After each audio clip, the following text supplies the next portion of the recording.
तो आज का टॉपिक है कंजक्शन। कंजक्शन वह शब्द हैं जो दो या दो से अधिक शब्दों,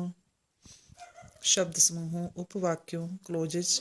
या वाक्यों, सेंटेंस का संयोजन करता है। A conjunction is a word which join two or more than two words, phrases, clauses or sentences. For example, Ram and Shyam are friends. Give me a cup of tea or coffee. He is neither my friend not my enemy.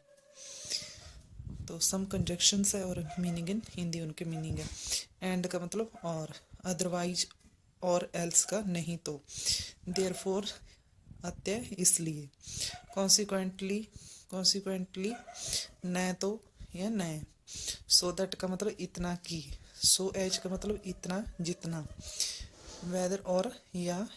As soon as जैसा ही वैसे ही, और का मतलब या अथवा नहीं तो,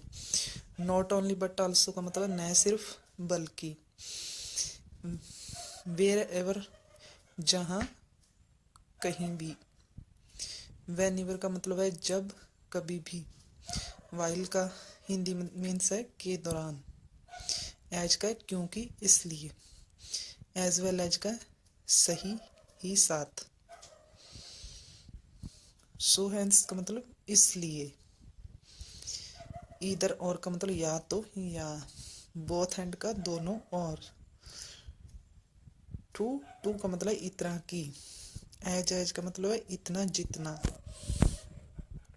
ऐसो का मतलब जैसा वैसा, बट का मतलब पर परंतु लेकिन, नो सूनर देन का मतलब जैसे ही वैसे ही, स्कर्सली वैन का मतलब मुश्किल से की, हार्डली वैन का मतलब मुश्किल से की, और वेयर का जहाँ, वैन का तब, अनटिल अनलेस का मतलब है तब तक जब तक, बिकॉज का मतलब है क्योंकि, लेस्ट